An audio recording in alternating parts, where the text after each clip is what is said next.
Everyone, welcome back to my channel. तो आज हम बात करेंगे जो जहाँ पे हम खत्म किए थे, हाइसेनबर्ग अनसर्टेनिटी प्रिंसिपल में हम खत्म किए थे। तो बिना कुछ बात किए हम मुद्दे पे आते हैं। देखिए, पहले दिन जो हाइसेनबर्ग अनसर्टेनिटी प्रिंसिपल हम पढ़ रहे थे, तो वहाँ पे प्रिंसिपल में क्या बोला गया था कि एक माइक्रोस्कोपिक पार्टिकल का, एक फास्टली मूवेबल माइक्रोस्कोपिक पार्टिकल का हम एक साथ मोमेंटम एंड पोजीशन नहीं बदल सकते। क्योंकि देखिए, माइक्रोस्कोपिक पार्टिकल जैसे कि इलेक्ट्रॉन, प्रोटॉन, न्यूट्रॉन ये सब हो गया, तो वो जब मूव कर रहा है स्पीड में, हाई स्पीड में जब मूव कर रहा है, तब हम उसका पोजीशन और उसका मोमेंटम कैसे बदल सकते हैं। यहाँ से अगर यहाँ तक एक इलेक्ट्रॉन को हमने पास किया, तो एक इलेक्ट्रॉन का साइज जो है, मास तो बहुत कम है, साइज में बहुत ही छोटा है, माइक्रोस्कोपिक है, जिसको हम देख नहीं सकते। तो वो जब यहाँ से यहाँ आएगा, कितने स्पीड से आएगा आप लोग सोच रहे हो? आप लोग समझ रहे हो कितना स्पीड से आएगा? जब उतना स्पीड से यहाँ तक आएगा एक माइक्रोस्कोपिक पार्टिकल, तब हम उसका एग्जैक्ट पोजीशन हम कैसे देख सकते हैं, कैसे मेजर कर सकते हैं। अभी यहाँ है, एक सेकंड बाद यहाँ रहेगा, एक सेकंड बाद फिर कहाँ चला जाएगा पता नहीं, तो उसका पोजीशन हम नहीं बदल सकते। और जब वो रेस्ट कंडीशन में है, स्थिर है, तब हम उसका वेलोसिटी नहीं बदल सकते। तो हमने वहां पे क्या कहा था कि हम एग्जैक्ट पोजीशन, एग्जैक्ट मोमेंटम नहीं बदल सकते, मगर हम प्रोबेबिलिटी बता सकते हैं कि प्रोबेबिलिटी ऑफ पोजीशन क्या है, प्रोबेबिलिटी ऑफ मोमेंटम क्या है, ये सब हम बता सकते हैं। तो आज हम बात करेंगे कि प्रोबेबिलिटी को लेकर। प्रोबेबिलिटी क्या, देखिए वहां पे हमने जब एक मैथमेटिकल इक्वेशन हमने वहां पे करी थी, क्या था, del x del p is greater than equal to h upon 4 pi. ये हमने बताया था, जहां पे एक्स था position, uncertainty of position, uncertainty of position, del p था uncertainty of momentum, uncertainty of momentum, h था प्लैंक्स कांस्टेंट, प्लैंक्स कांस्टेंट, ये भी हमने बताया था। तो आज फिर से एक बार दोहरा दिया, क्योंकि आप लोगों को पहले से एक बार मेमोराइज कर लीजिए, ये सब आपको पता चल जाएगा। ओके, तो आज हम बात करेंगे ऑर्बिटल को लेकर। ऑर्बिटल क्या है? हमने जो बताया कि प्रोबेबिलिटी ऑफ फाइंडिंग इलेक्ट्रॉन, जहां पे इलेक्ट्रॉन की पाए जाने की प्रोबेबिलिटी ज्यादा है, उसी को हम कहते हैं ऑर्बिटल। एक माइक्रोस्कोपिक पार्टिकल जो कि इलेक्ट्रॉन, वो उसको जहां पे ज्यादा समय बिताता है, जहां पे उसका पाए जाने की प्रोबेबिलिटी ज्यादा है, मैक्सिमम है, उसी को हम कहते हैं ऑर्बिटल। ऑर्बिटल एक रीजन है जहां पे इलेक्ट्रॉन की पाए जाने की प्रोबेबिलिटी ज्यादा है, वहां पे इलेक्ट्रॉन ज्यादातर समय वहां पे बिताता है। ओके, देखिए ऑर्बिटल क्या है? It is a region of an atom where the probability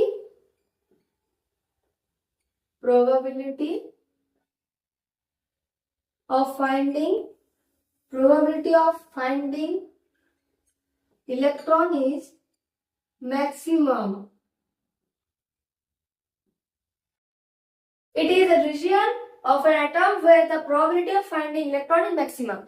ये एक रीजन है, एटम का एक रीजन है, जहां पे इलेक्ट्रॉन की पाए जाने की प्रोबेबिलिटी ज्यादा होता है। यहाँ पे इलेक्ट्रॉन सबसे ज्यादा टाइम बिताता है। देखिए, आप जब रहते हैं घर में, तो आप आपके रूम में ज्यादा टाइम बिताते हैं, तो आपका रूम क्या होगा आपके लिए? ऑर्बिटल। आप खुद को एक इलेक्ट्रॉन की तरह सोचिए, तो आपको समझ में आ जाएगा। एक साइंटिस्ट था शॉर्डिंगर, उन्होंने उनकी शॉर्डिंगर वेव इक्वेशन के थ्रू इसको अच्छे से एक्सप्लेन किया है। इसको एक्सप्लेन किया है शॉर्डिंगर ने, उसके शॉर्डिंगर वेव इक्वेशन के थ्रू। वहां पे वो अभी नहीं है और अभी समझने का जरूरत नहीं। वहां पे एक टर्म है साई स्क्वायर, इसको कहते हैं probability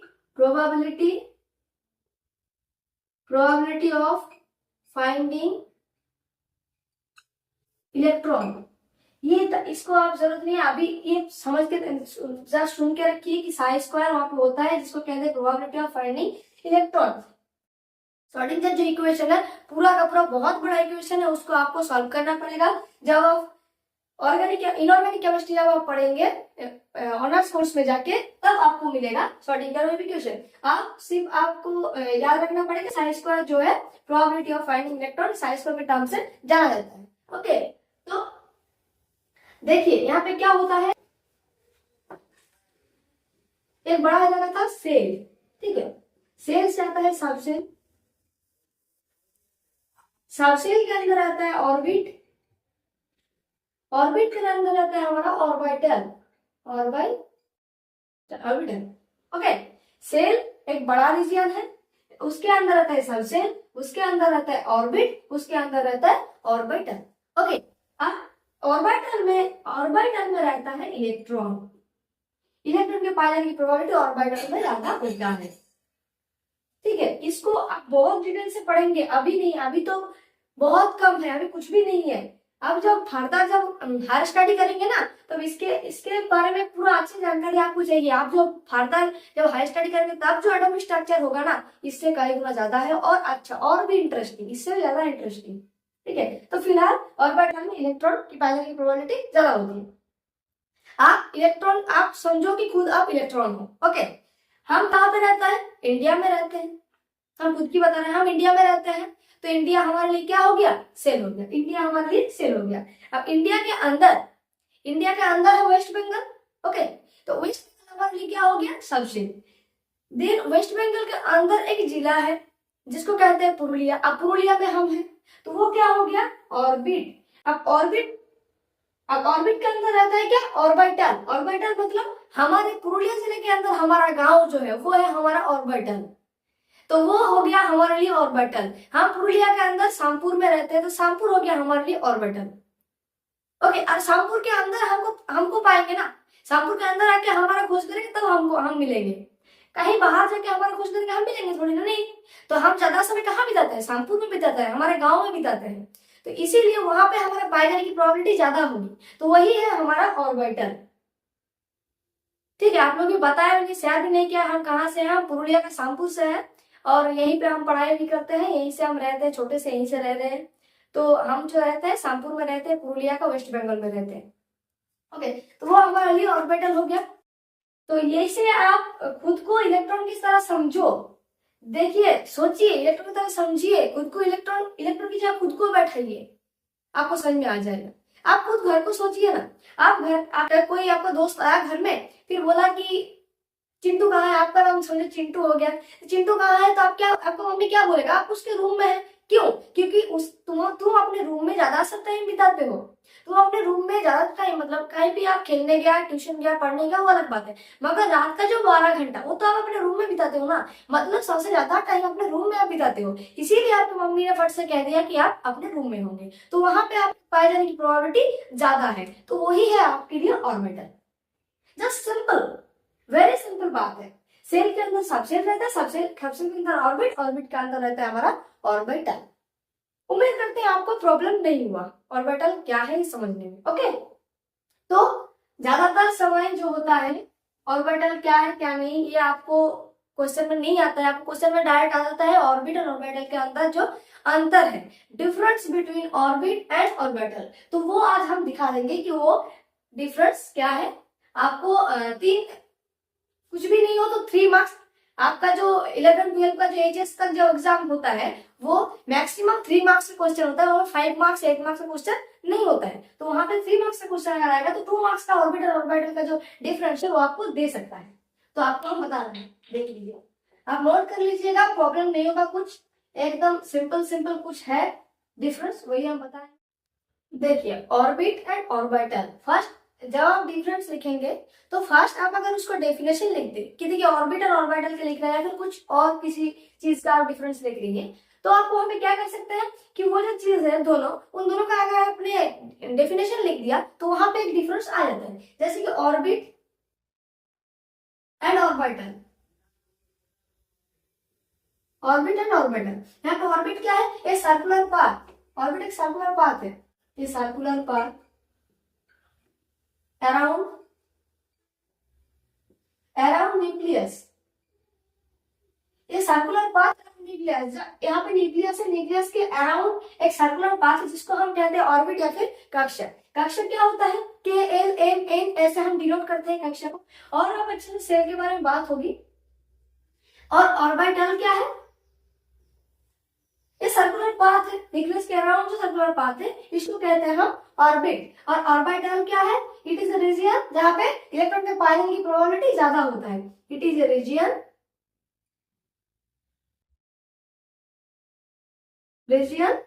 where probability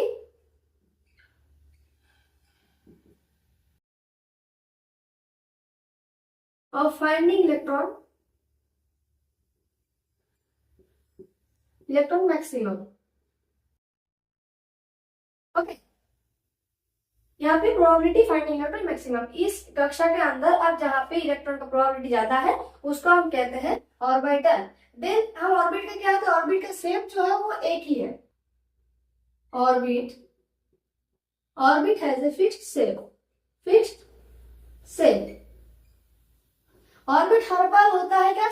symmetrical, circular. Orbit circular होता है, सर्कुलर पाथ होता है। न्यूक्लियस के बाहर जो सर्कुलर पाथ है उसी को हम कहते हैं ऑर्बिट। और ऑर्बिट हर बार सर्कुलर ही होता है और कोई शेप नहीं है। मगर ऑर्बिटल जो है इसका डिफरेंट शेप है। अब शेप क्या है वो आपको बताएंगे, नेक्स्ट लेक्चर में बताएंगे। ऑर्बिटल हैज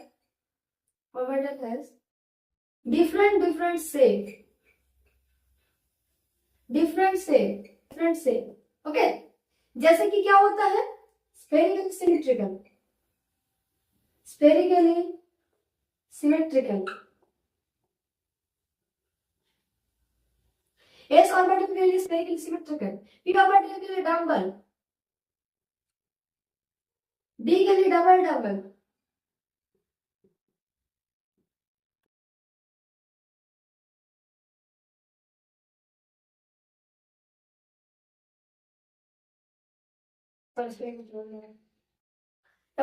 ओके, तो ये होता है। और एक क्लिप लिप शेप बोलता है जो बाद में आप देखेंगे D(Z²), उसको हम क्लिप लिप शेप बोलते हैं। वो होता है हमारा एक्सेप्शन। देखिए, एक्सेप्शन अगर नहीं है तो वो केमिस्ट्री नहीं है। केमिस्ट्री है मतलब एक्सेप्शन केमिस्ट्री में रहेगा अगर। ओके, चलिए, क्या कोई चेक कर सकता है? देन हम नेक्स्ट देखेंगे क्या है। ओके, चलिए, आप स्क्रीनशॉट हो गया होगा।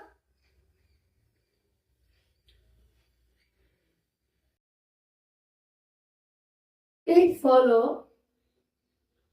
और ओबे भी बोल सकते हैं। ओबे Heisenberg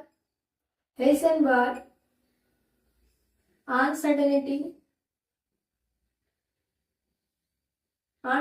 principle। ओके, फॉलो नहीं करते, it can not follow Heisenberg uncertainty principle। Their position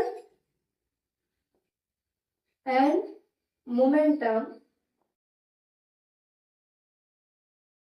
of an atom can measured। Okay, यहाँ पे और एक ऑर्बिट के अंदर एक एटम का पोजीशन एंड मोमेंटम हम एक साथ मेजर कर सकते हैं। मगर ऑर्बिटल जो है ये हाइजेनबर्ग अनसर्टेनिटी प्रिंसिपल को फॉलो करता है।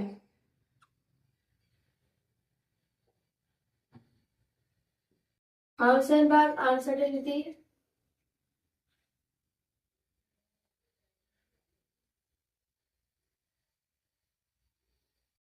प्रिंसिपल पर को फॉलो करता है। हाइजेनबर्ग अनसर्टेनिटी प्रिंसिपल को ये फॉलो करता है। क्यों? क्योंकि यहाँ पे इन orbital they are both the position and momentum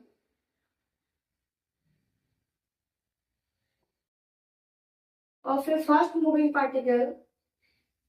fast moving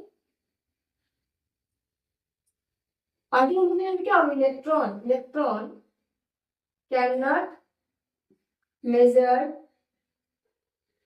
simultaneously।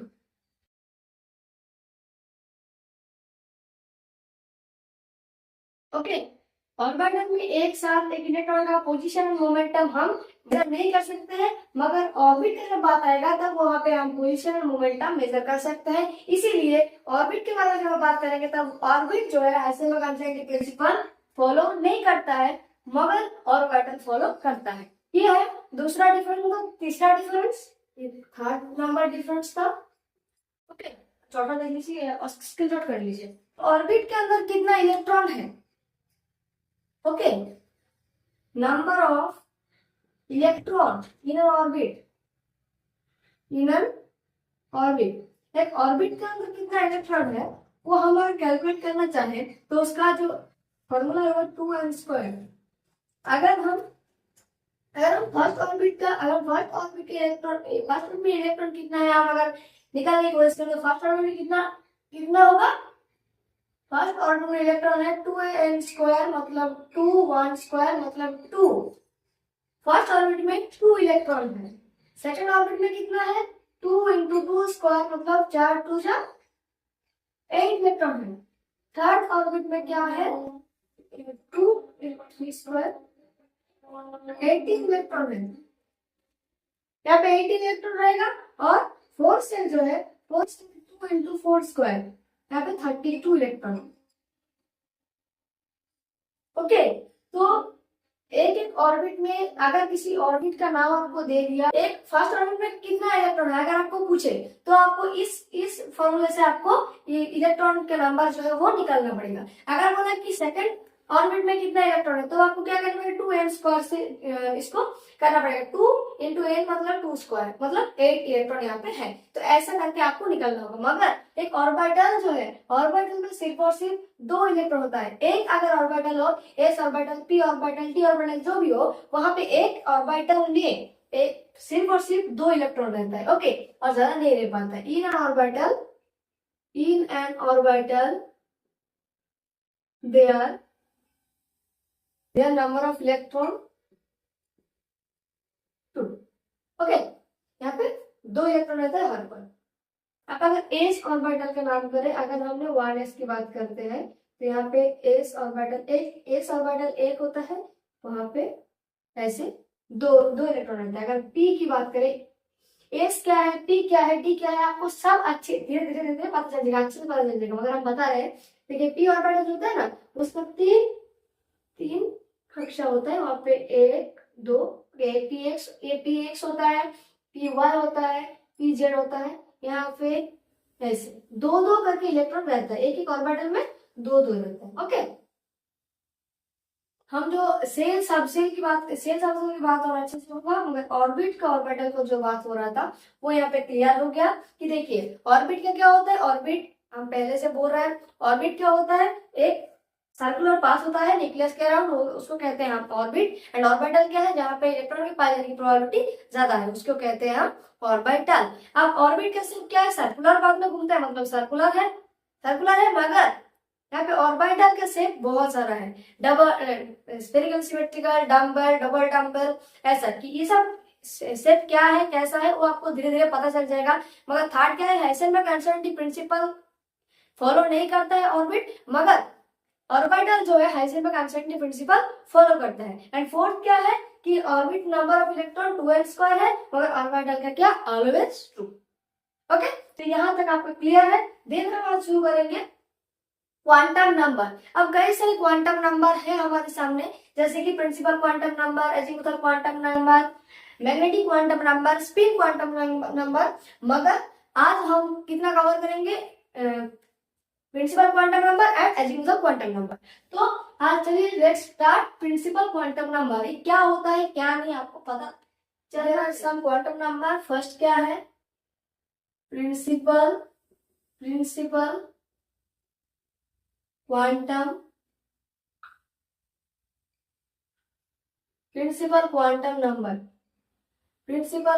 Number ये क्या है? प्रश्न। प्रिंसिपल क्वांटम नंबर को हम एन से डिनोट करते हैं, एन से। ओके, प्रिंसिपल क्वांटम नंबर को हम एन से डिनोट करते हैं। प्रिंसिपल क्वांटम नंबर हम बेसिकली सेल के बारे में बात करते हैं। अगर आपको सेल के बारे में जानकारी चाहिए तो वो प्रिंसिपल क्वांटम नंबर देगा आपको। प्रिंसिपल क्वांटम नंबर जो कि एन मतलब क्या, सेल नंबर। ओके, तो principal quantum number basically shell के बारे में बात करता है, और जो एजीमुथल क्वांटम नंबर है वो सबसेल के बारे में बात करता है। मैग्नेटिक क्वांटम नंबर जो ऑर्बिट के बारे में बात करते हैं, और स्पिन जो है ऑर्बिटल की जो डायरेक्शन है, ऑर्बिटल में इलेक्ट्रॉन का जो डायरेक्शन वो क्यों, एक देखिए आपको दिखाया हमने, एक ऐसा एक ऐसा, ये क्यों, एक का तीर जो है ये ऊपर की तरफ, एक का नीचे की तरफ, क्यों, ये हम देखेंगे स्पिन क्वांटम नंबर में। ओके, तो धीरे से रखिए और धीरे धीरे सुनते जाइए क्या बात क्या चल रहा है। This is given by bore. Okay, bore ने दिया था, और इसका डिनोट करते हैं हम एन से। ये बेसिकली सेल के बारे में बात करता है, गिवन बाय बोर। देन हम इससे क्या क्या, हमका फायदा क्या है, हम एनर्जी, रेडियस, ये सब हम निकाल पाते। देखिए एनर्जी का काम क्या था, E N is equal to minus 13.6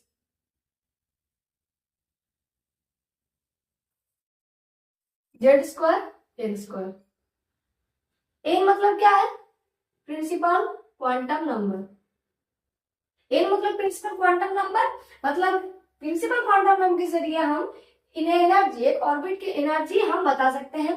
then radius क्या था, 0.0529 N square upon Z, angstrom में आता है ये, तो रेडियस भी हम निकाल सकते हैं।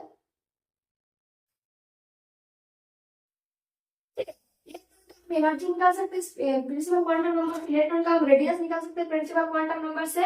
तो देखिए यहाँ पे principal quantum number is directly proportional to ER, radius, electron का रेडियस।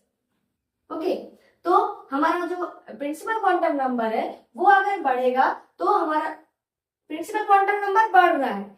यहाँ पे एक न्यूक्लियस है, प्रिंसिपल क्वांटम नंबर है, देखिए अगर हम देखें 2s, तो यहाँ पे जो 2 है ना, ये है प्रिंसिपल क्वांटम नंबर।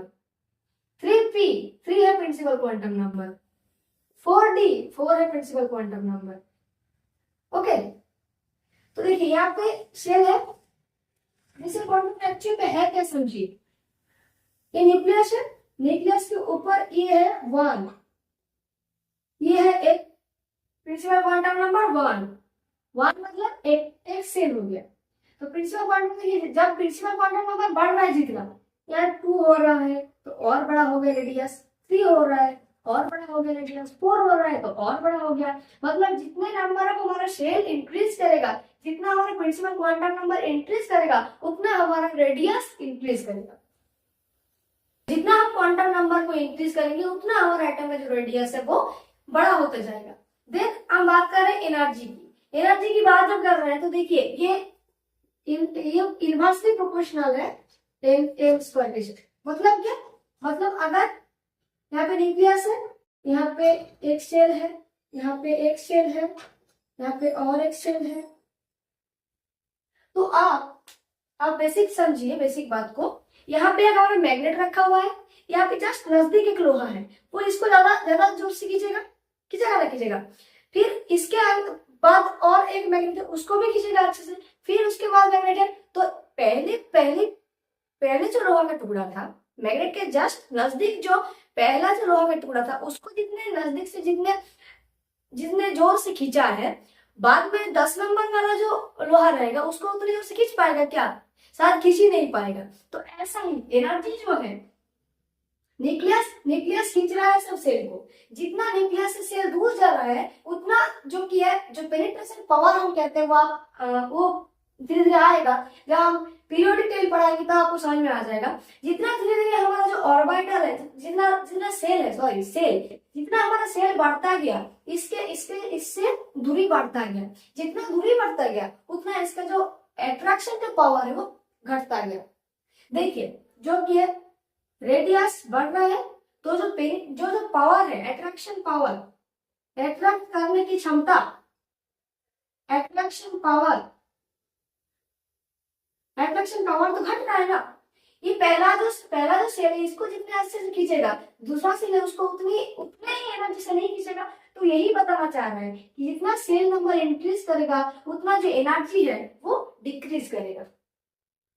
ओके, जब इस सेल से कोई इलेक्ट्रॉन को वहां जाना होता है तो एनर्जी को डिक्रीज कर देना होता है। तो जितना यहाँ से दूर जाएगा उतना इसे अट्रैक्शन पावर वो डिक्रीज हो जाएगा, तो इसका एनर्जी डिक्रीज हो जाएगा।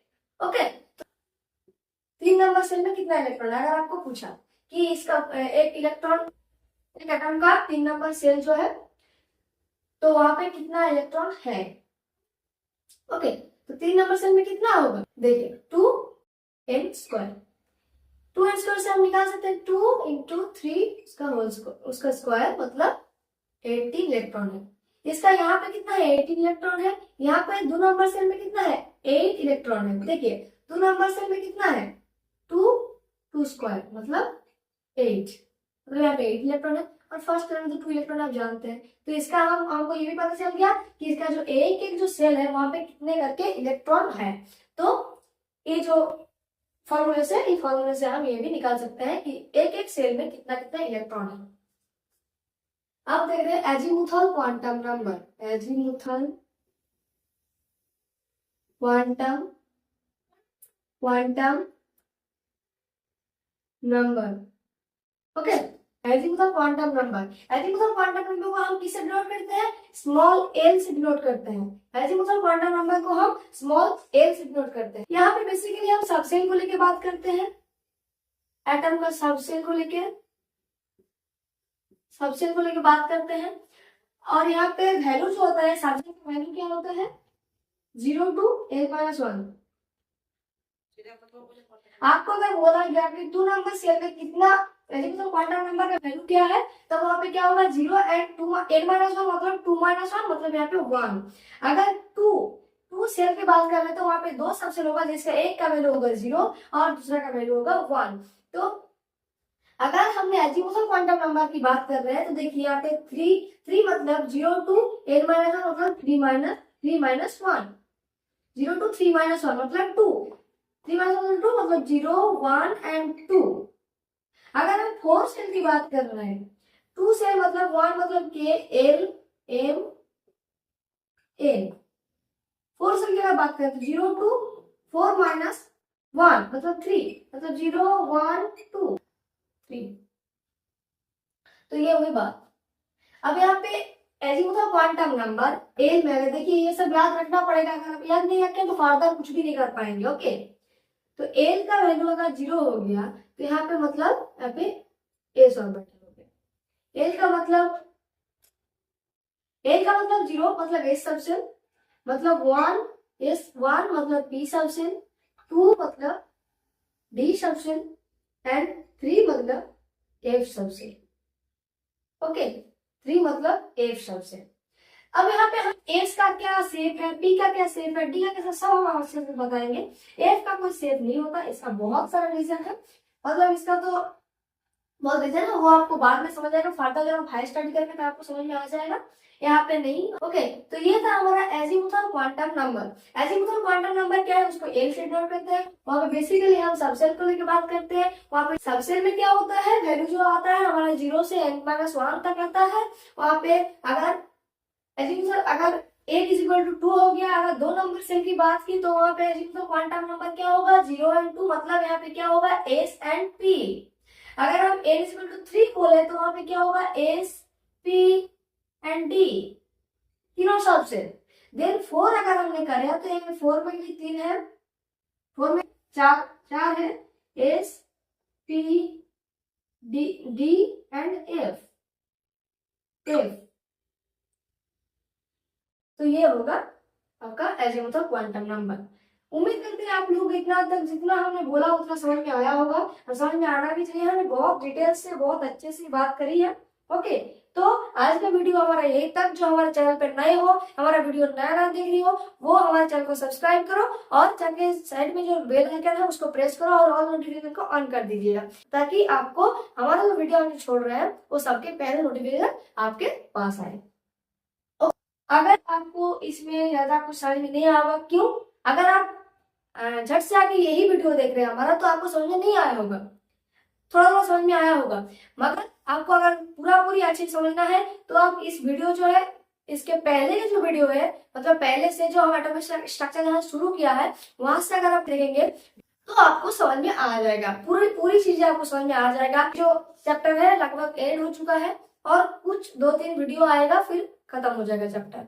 तो आज का वीडियो जो है यहीं तक खत्म करते हैं, मिलेंगे नेक्स्ट वीडियो में। तब तक के लिए बाय बाय, जय हिंद, जय भारत, वंदे मातरम।